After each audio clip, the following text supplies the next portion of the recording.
নমস্কার বন্ধুরা, চলে এলাম নতুন আরেকটি ভিডিওর সাথে। তো তোমরা কেমন আছো? আশা করি তোমরা সকলে ভালো আছো, আমিও বেশ ভালো আছি। আর আজকে তোমাদের সাথে কি শেয়ার করতে চলেছি বলো তো? নিশ্চয়ই তোমরা টাইটেল দেখে বুঝে গেছো। হ্যাঁ, আসলে আমি তোমাদের সাথে আজকে তেলকই শেয়ার করব। তো চলো, এই তেলকই করতে গেলে কি কি লাগবে একবার দেখে নিই। তো তেলকই বানাতে গেলে তো অবশ্যই প্রথমে কই মাছ লাগবে। তো দেখো, আমি নিয়ে নিয়েছি কতগুলি কই মাছ। আসলে এই মাছগুলো না, জানো তো, কালকে নিয়েছিলাম, ভেবেছিলাম যে ছেলের জন্য করব। তো ছেলের জন্য তো গতকালকে এক পিস করেই দিয়েছিলাম। তারপর না মাছগুলো জিয়ে রেখেছিলাম জলের মধ্যে। হ্যাঁ, তো সেখান থেকেই আর কি যে কটা মাছ বেঁচেছিল, তো ভাবলাম যে তাহলে আজকে তেলকই করি। আর আসলে এটা করার কথা ছিল হালকা পাতলা ঝোল লাউয়ের ডাঁটা দিয়ে।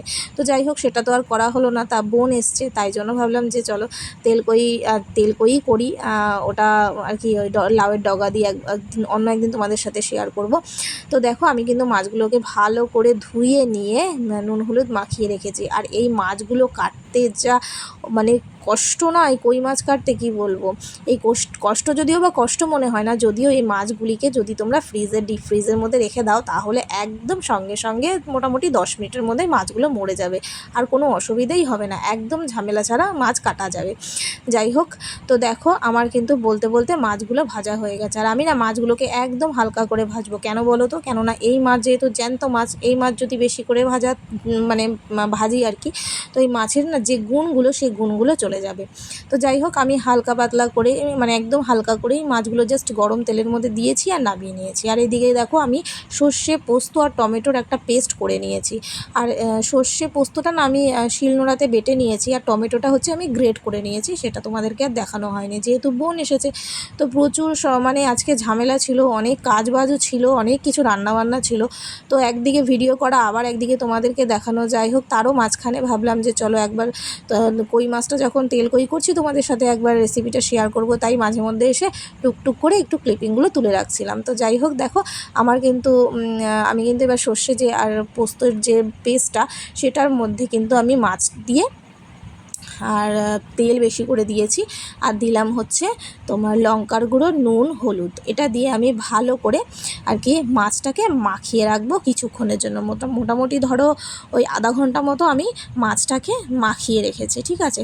তো এইবার কিন্তু আমি বসিয়ে দেবো কড়াই। তো দেখো, তারপর কিন্তু আমি কড়াই বসিয়ে দিয়ে ওই কড়াইয়ের মধ্যে সামান্য একটু তেল দিয়ে দিলাম। যেহেতু আমি কিন্তু ওই মাছের মধ্যে অনেকটা তেল দিয়েছি, সেই কারণে আমি অল্প একটু তেল দিলাম, বেশি তেল দিলাম না। তো দেখো, তেল গরম হওয়ার সাথে সাথে কিন্তু আমি দিয়ে দিলাম সামান্য একটু কালো জিরে।